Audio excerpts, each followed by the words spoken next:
اقترب للناس حسابهم وهم فی غفلۃ معرضون، لوگوں کے لیے حساب کا وقت نہایت ہی قریب آ گیا ہے، جبکہ یہ غفلت میں پڑے ہوئے ہیں، منہ پھیرے ہوئے ہیں سارے لوگ۔ بلکہ اللہ کے نبی صلی اللہ علیہ وسلم اپنے زمانے اقدس میں یوں ارشاد فرمایا کرتے کہ میں اور قیامت اس طرح سے ہیں، یعنی اتنا قریب ہیں جیسے انگلیاں۔ 1400 سال پہلے کے عرصے کو حضور نے قریب فرمایا، تو اب تو ہم بالکل ہی قریب آئے ہیں، اس طور پر کہ قیامت ہمارے سر پر ہے۔ ساری نشانیاں ظاہر ہو چکی ہیں، محض چند بڑی نشانیوں کو آنا باقی ہے، جس کے بعد قیامت قائم ہو جائے گی۔ ہمارے بزرگوں نے آج جو موجود ہیں، انہوں نے بھی جو پیشین گوئیاں کی، اے لوگو تم بہت زیادہ پھیلنے کی کوشش نہ کرو، اس لیے کہ سب سے بڑے فتنے، سب سے بڑی علامات قیامت کی جو آنی ہیں وہ بالکل قریب ہیں تمہاری زندگیوں سے۔ دجال کا ظہور، یاجوج ماجوج کا نکلنا بہت ہی قریب ہے۔ اللہ تعالیٰ قرآن میں آج کی اس پارے میں ہم نے یہ بھی پڑھا، حتیٰ اذا فتحت یاجوج و ماجوج، یاجوج ماجوج کو کھول دیا جائے گا۔ یہ کوئی دو آدمی نہیں ہے، ایک بہت بڑی فوج ہے، بہت بڑی فوج، اتنی کہ انسانوں سے بھی زیادہ ہیں۔ اور یہ جب دنیا میں داخل ہو جائیں گے، ان کو اللہ تعالیٰ نے جزیروں پر قید کیا ہے۔ سد سکندری قرآن پاک میں اس کا بھی ذکر آیا ہے، کل 16ویں پارے میں ہم نے پڑھا تھا۔ حضرت ذوالقرنین ایک بزرگ ہیں جن کا تذکرہ آیا ہے، سکندر ذوالقرنین، اللہ نے ان کو پوری دنیا کی بادشاہت عطا فرمائی تھی، تو ان کو اللہ تعالیٰ نے حکم دیا تھا کہ یہ یاجوج ماجوج اس زمانے میں بہت فساد مچاتے تھے کہ ان کو قید کر دو کہیں پر۔ تو لوگوں نے آپ سے کہا، قالوا یا ذا القرنین ان یاجوج و ماجوج مفسدون فی الارض فہل نجعل لک خرجا، یہ زمین میں اتنا فساد مچاتے ہیں تو آپ ہمارے لیے کوئی ان سے نکلنے کا راستہ بنا دیجئے۔ تو انہوں نے ایک دیوار بنائی تھی جس کا ذکر قرآن پاک میں ہے۔ حضرت ذوالقرنین نے سیسا پگھلا کر کے ایک بہت ہی مضبوط دیوار کھینچی۔ وہ دیوار کہاں ہے اللہ بہتر جانے، ہمیں قرآن نے اتنا کہا ہے کہ انہوں نے دیوار میں انہیں قید کیا۔ اور آتونی زبر الحدید حتی اذا ساوا بین الصدفین وقال انفخوا حتی اذا جعلہ نارا قال آتونی افرغ علیہ قطرا، یہ ذکر جو ہے ان کے دیوار بنانے کا ہے۔ پہلے اس سیسے کو پگھلایا گیا، آگ بنی، پھر اس کو مضبوط کیا گیا، پھر دیوار تعمیر ہوئی۔ اب وہ یاجوج ماجوج کی جو فوج ہے انہیں قید کر دیا گیا۔ حدیث پاک میں ہے وہ روزانہ دیوار کو توڑنے کی کوشش کرتے رہتے ہیں، پوری رات بھر دیوار کو چاٹتے ہیں یہاں تک کہ وہ تھوڑی باقی رہ جاتی ہے۔ تو تھوڑی باقی رہتی ہے، صبح کے وقت وہ تھک جاتے ہیں اور کہتے ہیں چلو باقی کا کل کر لیں گے، یہ کل نکل جائے گی۔ وہ جیسے ہی واپس آتے ہیں اللہ تعالیٰ اس دیوار کو جیسی تھی ویسی بنا دیتا ہے، روز کا معمول ان کا ہے۔ اور پھر فرمایا گیا کہ اخیر میں وہ یہ کہیں گے، پوری دیوار کو چاٹتے چاٹتے یا توڑتے توڑتے قریب کو پہنچ جائیں گے، تب وہ یوں کہیں گے انشاءاللہ کل تو ختم ہو ہی جائے گی، اللہ نے چاہا تو وہ جس دن وہ کہیں گے تو پھر وہ دیوار ٹوٹ جائے گی، انشاءاللہ کا استعمال کریں گے۔ اس کے بعد دیوار جب ٹوٹے گی تو وہ پوری فوج داخل ہوگی پوری دنیا میں، اور وہ اتنا فساد مچائیں گے کہ ہر چیز کو کھائیں گے، ہر چیز کو، یعنی ان کے لیے کوئی کھانے کی چیزیں مخصوص نہیں، پوری کھیتیاں چر جائیں گے، پورے مویشی جانور چبا جائیں گے، استعمال کرنے والی چیزیں کھا جائیں گے، لکڑیاں کھا جائیں گے، کوئی چیز باقی نہیں چھوڑیں گے، سب چیزیں کھائیں گے۔ وہ ایک بہت بڑا فتنہ ہوگا قیامت سے پہلے، پھر اللہ تبارک و تعالیٰ انہیں ہلاک فرمائے گا۔ دجال کا ظاہر ہونا بہت ہی قریب ہے۔ دجال، کانا دجال جس کو کہتے ہیں، اس کی ایک آنکھ ہوگی، اس کی پیشانی پر کاف ر لکھا ہوگا، وہ صرف اہل ایمان دیکھیں گے، جن کے اندر ایمان ہے انہیں نظر آ جائے گا اس کی پیشانی پر کیا لکھا ہے، کافر لکھا ہوا ہے، اور جو منافق ہیں وہ اسے نہیں پہچان پائیں گے۔ وہ بڑی طاقتیں لے کر کے آئے گا اور لوگوں کو بہت بڑی آزمائش میں ڈالا جائے گا، اس طور پر کہ وہ لوگوں کو دکھائے گا پانی برسا کر کے، زمین سے سبزے اگا کر کے، جو مانگو وہ اسی وقت حاضر کر کے دکھا دے گا۔ سونا چاہیے وہ حاضر ہے، چاندی چاہیے وہ حاضر ہے۔ تو لوگوں سے وہ کہے گا کہ میں تمہارا خدا ہوں جس کی تم عبادت کرتے تھے، میں اتر پڑا ہوں۔ تو جو اسے مان لے گا تو وہ کافر و مرتد ہو جائے گا، اور جو نہیں مانے گا اسے وہ سخت سزائیں دے گا، یہاں تک کہ تیل کو گرمائے گا اور مومنوں کو اس میں ڈالے گا کھولتے ہوئے تیل میں، یا پھر کوئی مومن اس کو نہ مانے تو اس کی دونوں ٹانگ پکڑ کر چیر دے گا، ہلاک کرے گا۔ اس طرح سے سخت اذیتیں دے گا ایمان والوں کو، لیکن اللہ جس کے ایمان کی حفاظت کرے وہ دجال کے فتنوں سے محفوظ رہے گا۔ حضور اکرم صلی اللہ علیہ وسلم دعا کیا کرتے تھے، نعوذ بک من فتنة المسیح الدجال، اے مولا ہم تیری پناہ مانگتے ہیں مسیح الدجال سے، یہ کانا جو دجال آئے گا۔ تو اے لوگوں آپ بھی دعا میں مشغول رہیں، اس لیے کہ وہ زمانہ نہایت قریب۔ مجھے تو نظر آتا ہے کہ جو علامتیں دجال کے ظاہر ہونے کی بتائی گئی تھیں وہ سب آ گئی دنیا میں۔ جھوٹ کو سچ کر کے دکھانا عام ہو جائے گا، ہر جھوٹی چیز۔ یہ دجال کی ضروریت، یہ پوری میڈیا جو آج دنیا میں ہے، یہ دجال کے آنے کی راہ ہموار کر رہے ہیں۔ اور دجال کیا ہوگا؟ یہودی اس کو مسیحا سمجھتے ہیں،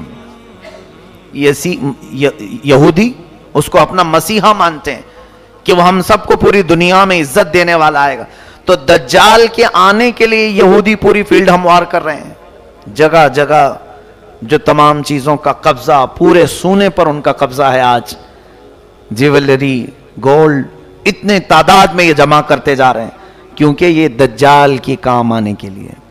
اور دجال ان کے لیے مسیحا ہے، بظاہر مسیحا۔ وہ یوں سمجھتے ہیں کہ ہمیں جنت دلانے والا آنے والا ہے۔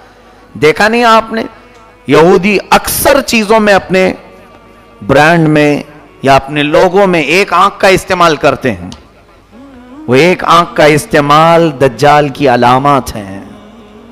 وہ دجال کی پوجا بھی کرتے ہیں، عبادت بھی کرتے ہیں، اور اس کے آنے کی دعائیں کر رہے ہیں آج پوری دنیا میں۔ سال میں پورا اجتماع ہوتا ہے یہودیوں کا، اور وہ بار بار دعا کرتے ہیں کہ وہ جلدی سے آ جائے۔ تو یہ یہودی پوری اس کی فوج تیار ہے آج، سارا یعنی فیلڈ تیار کر دی گئی۔ یہ بھی حدیث پاک میں آیا ہے، دجال کے آنے سے پہلے پہلے یہودی اور عیسائی تمام ملکوں کو فتح کرتے کرتے حرم پاک تک پہنچ جائیں گے۔ حرمین طیبین چھوڑ کر، مکہ مکرمہ اور مدینہ طیبہ چھوڑ کر تقریباً پوری دنیا پر یہ قبضہ کر لیں گے۔ یہ حدیث پاک میں یہ ہو کے رہے گا، اور یہ پہنچ گئے، آج عرب میں بھی پہنچ گئے ہیں۔ آج عرب کے تمام ایئرپورٹ، سعودی عرب، اصل میں اس کو سعودی کہنا مناسب نہیں سمجھتا، وہ عرب شریف تھا، ان ظالموں نے اس کو سعودی بنایا ہے، پہلے نہیں تھا یہ سعودی، اس کو انہوں نے اپنے خاندانی نام سے ملک کو تجویز کیا ہے۔ وہ عرب ہے، حجاز ہے حضور کے زمانے کا۔ وہاں اب تقریباً سیکورٹی کے تمام معاملات بادشاہوں نے اب اسرائیل کو دے دیا ہے، یہودیوں کو دے دیا ہے۔ حتیٰ کہ ابھی نئی خبر یہ بھی ملنے کو آ رہی ہے کہ حج اور عمرے کے تمام انتظامات اسرائیلی کمپنی کو دیے جانے والے ہیں، یعنی وہ بہتر سے بہتر سیکورٹی فراہم کریں گے۔ کتنے سالوں سے، کئی 100 سالوں سے اسرائیل کا اور عرب کا کوئی تعلق نہیں تھا، سفارتی تعلق نہیں تھا۔ ابھی جا کر کے یہ تعلق بھی قائم ہونا شروع ہوا کہ براہ راست سعودی عرب سے پروازیں، طیارے، پلین اسرائیل جا سکتے ہیں، آ سکتے ہیں۔ یہ ساری چیزیں ہموار ہو گئیں، ان کی تمام دوستی کھل کر کے آ گئی اب، یعنی یہ یہود کو عرب میں داخل کرنے کے تمام راستے پیدا کر چکے ہیں۔ کیا یہ علامات نہیں؟ حضور صلی اللہ علیہ وسلم کی حدیثیں پڑھو، دجال کے آنے کی اور کیا علامات ہیں؟ فرمایا عرب جب کثرت سے گناہ میں مبتلا ہو جائیں گے، کثرت الخبث، یعنی خباثت عام ہو جائے گی۔ اسی کی تو ایک کڑی ہے کہ اب عرب میں بیچ بننے جا رہے ہیں، سینما تھیٹر کھلنے جا رہے ہیں، جوے کے اڈے اوپن ہو رہے ہیں. یہ میرے آقا نے فرما دیا تھا عرب جو ہے خباثت میں مشغول ہو جائیں گے، علل اعلان برائیوں. پہلے سے تو تھی ان کے اندر لیکن اب کھل کر کے. یہ دجال کے آنے کی بڑی بڑی علامتیں ہیں. دریائے تبری جس کے متعلق یہ فرمایا گیا اس کا پانی سوکھ جائے گا تب دجال آ جائے گا. ابھی ہم نے رپورٹ میں دیکھا ہے کہ 2 یا 2.5 فٹ پانی اس میں بچ گیا ہے دریائے تبری میں. یہ تمام چیزیں اتنی قریب ہیں اور میرا مولا فرماتا ہے اقترب للناس حسابهم وهم فی غفلت. بہت ہی قریب آ گیا ہے لوگوں کے حساب کا وقت جبکہ یہ غفلت میں پڑے ہوئے ہیں. ایسا لگتا ہے کہ کچھ حساب دینا ہی نہیں ہے. قیامت کے آنے کے آثار تمہارے لیے سب چیزیں جو میرے آقا نے فرمایا سب کھل کر کے آنے لگیں. پھر کیوں ہم واپس جانے کی انتظار میں نہیں؟ اپنے لیے تیاریاں. آج دیکھیں بچہ بچہ گھر میں اپنے ماں باپ سے ایک چیز پوچھتا ہے عید کے میرے جوڑے کون سے ہیں؟ ماں باپ یا پھر تقریباً آج اکثر لوگوں کو آپ کسی مارکیٹ میں ہی دیکھیں گے سارے بازار بھرے ہوئے ہیں آج. کیوں؟ عید کی خریداری ہے. عید میں پہننا تو ہے میاں، ابھی عید تو 15-20 دن باقی ہے لیکن تیاری اب سے شروع ہے. ٹیلروں کے پاس جانا اور پھر اپنے سجنے سنورنے کے سامان لینا، یہ سب چیزیں ہو چکی. تقریباً عید آنے سے پہلے پہلے سب کے کپڑے تیار ہیں. گھر میں کیا بننا ہے یہ بھی تیار ہے، گھر میں کیسے سجاوٹ ہوگی یہ بھی تیار ہے، سب تیار ہے. ایک دن کی عید کے لیے ہم مہینہ بھر سے تیاریاں کر رہے ہیں. میرے عزیزو قیامت میں مولا کے حضور کھڑے ہونے کی کیا تیاری کی؟ کون کون سی تیاریاں ہمارے پاس؟ کبھی اپنے بچوں کو سکھایا کہ بیٹا وہاں رب تعالیٰ تو تجھے ننگا کر دے گا، تو کیا پہنے گا؟ قرآن پڑھا، اپنے لیے کچھ رکھا؟ کہیں تمہاری کوئی چوپڑی میں چھوٹی سی نوٹ بک میں لکھا ہوا ہے کہ میں نے اپنی زندگی میں اتنے ختم قرآن کیے ہیں، اتنی تسبیحات پڑھے ہیں، اتنے ذکر کیے ہیں؟ یا پھر کوئی تو چیزیں ایسی لکھ کر کے رکھو کہ رب تبارک و تعالیٰ کے حضور اگر پوچھا جائے تو یہ پیش کر دوں گا. ہم تو اندھا دھند جی رہے ہیں، ہم کو تو کوئی خبر ہی نہیں. باقی سب ہم جوڑے گنتے ہیں، ہر چیز کی تمام ہم کو حساب کتاب سب معلوم ہے. کس دن کیا بنے گا، کس دن کیا سجایا جائے گا، کس دن کیا پہنا جائے گا. میرے عزیزو یہ غفلت کی زندگی ہمارے لیے بہت ہی خطرناک ہے. مسلمان کی زندگی ایسی نہیں ہونی چاہیے. کفار و مشرکین اگر ایسے جیتے ہیں تو ان کے لیے تو اللہ نے جہنم تیار کیا ہے. اللہ فرماتا اعدت للکافرین، میں نے جہنم کو کافروں کے لیے تیار کیا ہے. تم کیوں اس کی تیاری کر رہے ہو؟ فاتقوا النار التي وقودها الناس والحجارة اعدت للکافرین، اس جہنم کی آگ سے ڈرو جس کا ایندھن میں نے انسانوں کو اور پتھروں کو بنایا. لیکن وہ جہنم کس کے لیے ہے؟ اے لوگو، کافروں کے لیے.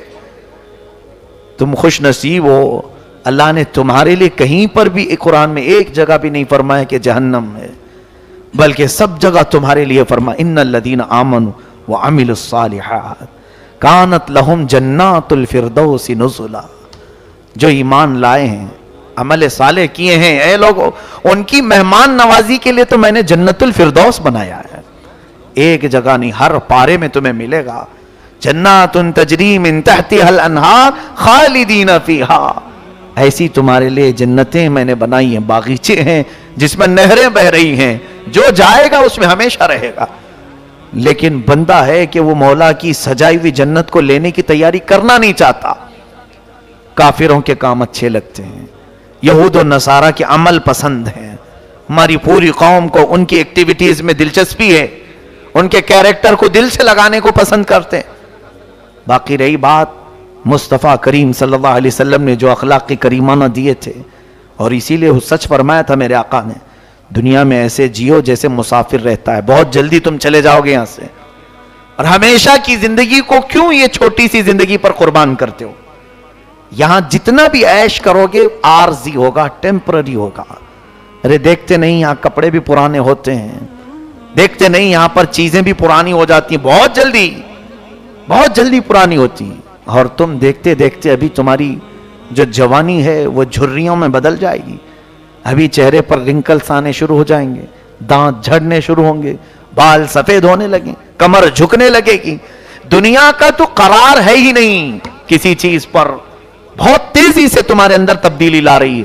کیا اپنے پچھلے حالات دیکھتے نہیں؟ ذرا شیشے میں جا کر دیکھ لینا، چند دن پہلے یا چند سال پہلے تمہارا چہرہ کیسا تھا، آج کیسا ہے؟ بدل رہا ہے کہ نہیں بدل رہا؟ بوڑھے لوگ اپنے چہرے دیکھیں، کیا ان کے بال کبھی کالے نہیں تھے؟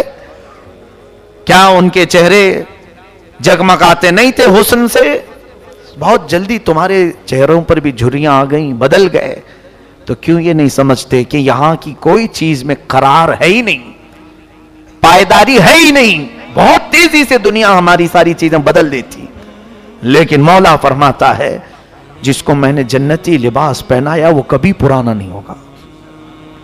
جنتی جو بھی اندر جائے گا وہ کبھی بوڑھا نہیں ہوگا. جو جوان ہے جوان ہی ہمیشہ کے لیے. وہ پائیداری ہے، اس کے اندر استقرار ہے، قرار ہے. ان تمام چیزوں کو چھوڑ کر بندہ اپنی غفلت میں جی رہا ہے. اسے مختصر سا عیش چاہیے. خیر، اللہ ہمیں دنیا کی مکاریوں اور عیاریوں سے بچائے ہے. بس دنیا سے اتنا لے لو جتنا جینے کے کام آ جائے، اتنا حاصل کر لو جتنا یہاں سے زندگی گزر جائے، لوگوں کے سامنے ہاتھ پھیلانا نہ پڑے، اللہ اپنا محتاج بنائے رکھے، بس اتنی زندگی گزار لو. باقی رہی بات بہت زیادہ پھیلنے کی تو جنت میں پھیلا لو، وہاں زیادہ سے زیادہ پھیلا لو جتنا ہو سکتا ہے. تم کثرت سے دعا کرو. حدیث پاک میں ہے تمہیں ملے نہ ملے دنیا میں دعائیں قیامت کے دن پہاڑوں کے برابر نیکیاں اسے دی جائیں گی. پوچھے گا بندہ یہ کہاں سے مولا، میں تو اتنی نیکیاں کیا نہیں تھا. رب تعالیٰ فرمائے گا اے بندے تو دنیا میں روز مجھ سے مانگتا تھا، میں نے تجھے دیا نہیں، وہ سب یہاں کے لیے جمع کر رکھا تھا. بندہ کہتا ہے کاش میری دنیا میں تو کوئی دعا قبول نہیں کرتا، کوئی نہیں قبول کرتا، سب یہاں کے لیے رکھتا. تو آج تو میں فخر سے جنت میں سب کو بتاتا کہ میں سب سے زیادہ نیکیاں جمع کیا ہوں. تم یہ دیکھتے ہو کہ میری دعا قبول نہیں ہو رہی ہے، چھوڑو جانے دو، کیا بار بار مانگیں گے؟ نہیں، مانگنا بند مت کرو، کثرت سے مانگتے رہو تاکہ یہ سب آخرت میں جمع ہوتے رہے. اللہ تعالی حضور صلی اللہ علیہ وسلم سے ارشاد فرماتا ہے جب بنی آدم یعنی آدم کا بیٹا کوئی بھی صدقہ دیتا ہے تو ہاتھ اس کا ہوتا ہے، لیکن جس کو دیتا ہے وہ فقیر دکھتا ہے. مولا فرماتا میں لے لیتا ہوں، اس کے ہاتھ سے میں لے لیتا ہوں. مولا محتاج نہیں. اور پھر فرماتا ہے جیسے دنیا میں بچڑے کی پرورش ہوتی ہے، چھوٹے سے گائے کے بچے کی کیسے اسے پالا جاتا ہے، حدیث پاک میں یہ الفاظ آئے. مولا فرماتا ہے حبیب تمہارے امت کے دیے ہوئے صدقے کو میں ایسے پالتا ہوں تاکہ وہ بڑا ہو جائے، اور قیامت کے دن جب یہ آتا ہے تو بہت بڑا ہو چکا ہوتا ہے، وہ نیکی بہت بڑی ہوتی. تب پھر وہ کہتا ہے یہ کہاں سے میری؟ رب فرماتا ہے ایک بار تو چھپ کر کے خیرات کیا تھا، اسے میں لے کر کے پالا ہوں، آج اتنا بڑا ہو گیا ہے. میرے عزیز، اور رب تبارک و تعالیٰ کے ہاں کچھ جمع کرو، انویسٹ وہاں کے لیے بھی کرو. ہر جگہ دنیا میں یہ کیوں ہم تلاش رہے کہ ہے کوئی 100 کا 200 کرنے والا، 1000 کا 2000 کرنے والا، سب کی تلاش جستجو اسی میں لگی. اور دیکھتے ہیں کہ ہر جگہ فراڈ کمپنیاں پھر بھی جا کر لگانا چاہتے ہیں. کوئی تو ہے ڈبل کر کے دے دے، کوئی تو ہے ڈبل کر کے دے دے. میرا مولا فرما رہا ہے تم 1 2 ڈبل نہیں 70 گنا زیادہ دوں گا. کون دینے والا ہے دنیا میں؟ بلکہ تیسرے پارے میں تو اللہ فرماتا ہے مثل الذین ينفقون اموالهم فی سبیل اللہ کمثل حبۃ انبتت 7 سنابل فی کل سنبلۃ 100 حبہ. جس نے ایک بیج بھی دیا نا اللہ کی بارگاہ میں، اللہ فرماتا ہے وہ ایسی ہے جیسے ایک پودا بویا، ایک پودا زمین پر بویا، اس میں سے پھلیاں نکلی اور ہر 7 شاخیں نکلی، ہر شاخ میں 100 دانے. اس طرح سمجھو کہ تمہاری ایک خیرات کو اللہ 10 گنا 70 گنا نہیں 700 گنا بڑھا کر کے دے گا. لیکن کہاں ہے ہمارا یقین؟ ہمیں یقین ان دنیاوی چیٹروں پر ہوتا ہے، دھوکے بازوں پر ہوتا ہے، جو ہمیں پرسنٹیج دینے کو تیار ہے، وہ بھی سود پر، حرام چیزوں پر. دنیا میں ہم مسلمان بن کر جئیں تو میرے آقا صلی اللہ علیہ وسلم کے بتائے ہوئے طریقے پر جی۔